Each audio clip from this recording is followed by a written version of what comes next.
welcome back to another edition of A Day in the Life of. Today we follow Bimbo Ademoye, a fast-rising Nollywood actress, to one of her movie sets. Join us. Hey. What do I do now? You know, there are only two options. What? Either you say yes or no. Those are no options now. Yeah, stand up, sit down. Get up now, sit down. So why don't you want to marry this guy? No, but you know I can't marry this guy now. Why? Because I don't like him like that.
Yes, I did.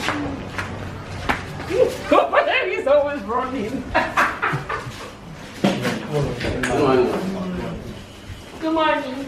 Good morning, how are you?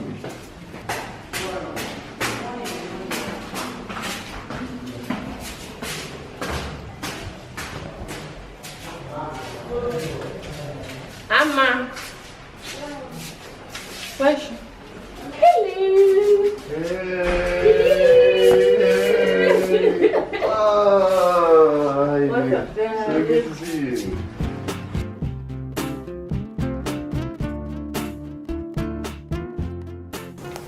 Hi Bimbo, thank you so much for doing this. Hi, you're welcome. How are you? I'm good, how are you? I'm very well, thank you. Okay, so tell us about your career. Have you always been an actress?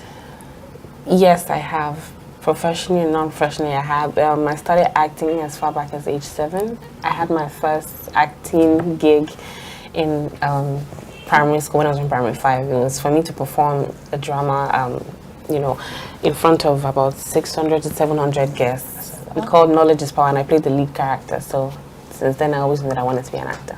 Oh, that's awesome. So did you study acting in school, theater art, something related? Aside from the drama that we always performed in secondary school, because I had to stop when I got to university, I didn't do anything. I didn't do anything related to theater at all. Really? So what did you study? I studied business administration.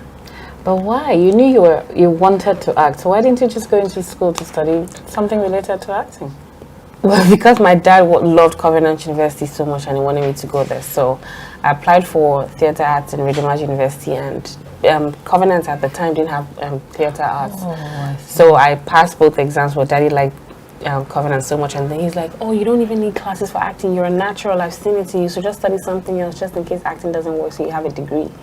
Which is what I did. Yeah, which is not a bad idea. Talking about your dad, you two of you seem really, really close. I think he was your date for the AMVCA. Yes, he was. And we see him all the time on your Instagram. So tell us about him and your relationship. He's my best friend. He's a single father. He raised us, all by himself, and he's just like everything anybody could ever wish for, because he supports everything that we do, from myself to my sister and all our different careers. And personally, he's a politician, and that's what he does, and owns a couple of businesses here and there, and he's just the best daddy in the world. Oh, Daddy, if you're listening, that is like so cool. So it's been, in the past few years, it's been very difficult to break out in the industry, but you seem to have managed to warm into people's hearts in a very short time. How did you do that? This is the part where I say I think is grace. For those who don't believe, I always say it is grace, because I don't see anything that I'm doing that is so spectacular. I'm just being myself and using the things that happen around me and infusing it into my acting, and it has worked out for me. So I would just say it's grace. So what has changed for you now that you are a popular actress? What difference has it made in your life? It has tried to make a couple of differences, but I don't think I've accepted it. For instance, there's some places that I used to go to back then, and I go there now, and you're like, oh, what are you doing here, for instance, and I'm on a joint, but I will still go there because I like it.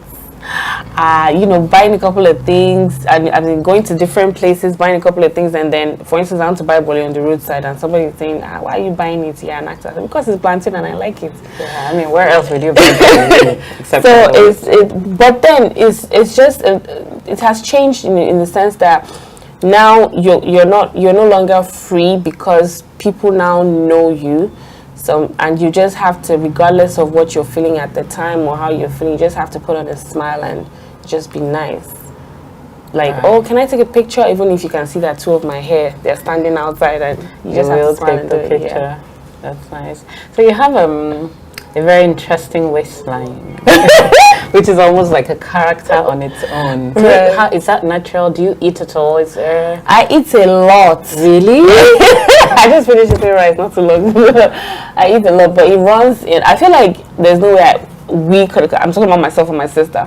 There's no way we could have escaped it, because my dad's side, they're tiny waisted, my mom's side, tiny waisted as well. So it's like it's from home. So it's not about I shouldn't bother wearing waist trainers to sleep by. Actually, it's not going down. No, the waist trainer thing helps, because it helps keep in check, and also helps maintain the curves. Okay, so if the curves were not there, it won't create it. Well, I wouldn't know, because it has always been there, but I feel like it should be able to create, because of the steel bone that's in it. It's just like when you break your arm and they put the cast just to maintain that, Right, so you would recommend it for me. Oh, I didn't say that particular question was for me. I mean, no, that's so small. So is there anything you're afraid of? Yes. Is it in my career or in life in general? In life in general. Oh, in life in general, definitely. It's very silly of me to think of it, but then I can't imagine losing my dad. It's just like, I feel like my entire world will end, because I don't want to imagine life without him, my dad, my sister, or anybody that I love. And career-wise, I'm afraid of being that actress that almost made it. I feel like it happens a lot. I think you've made it already. That's the thing. I don't think I have, and I don't want a situation whereby I won't be able to experience that I've made it, as opposed to people thinking that What would make you think that you have made it? When I don't have to introduce myself anywhere at all. Okay, so you still have to introduce yourself? Oh yeah, definitely. I still have to. Like, there's a whole lot of places. Some of my colleagues even claim they don't know who I am. Some of directors still say, "Oh, really? You're good. I've not seen you before." So I want a situation whereby they're like, I want it where it's always, I've been waiting to work with you. Right. But, okay, do you think that's possible, though, that everybody...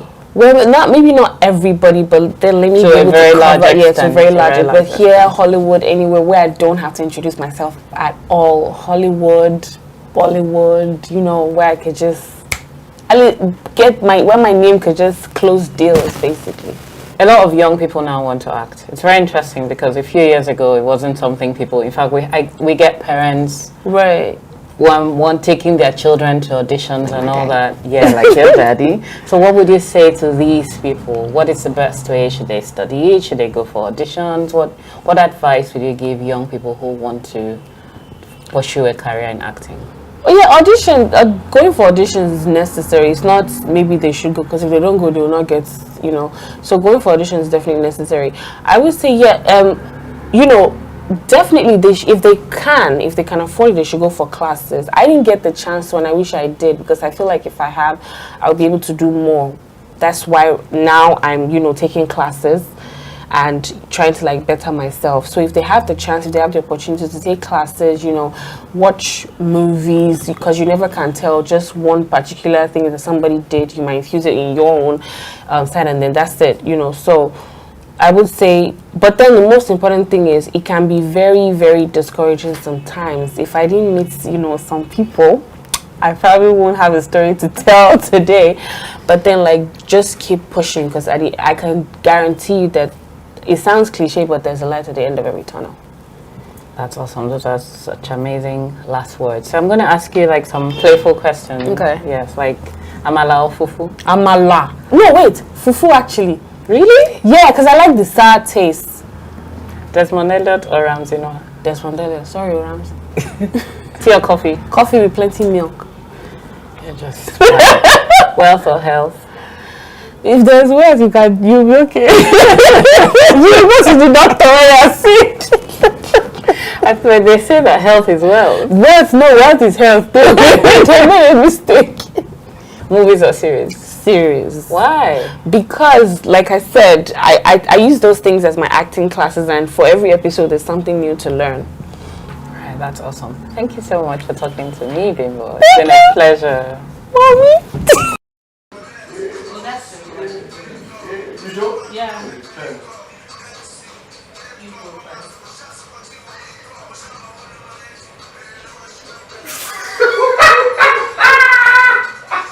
What did you do?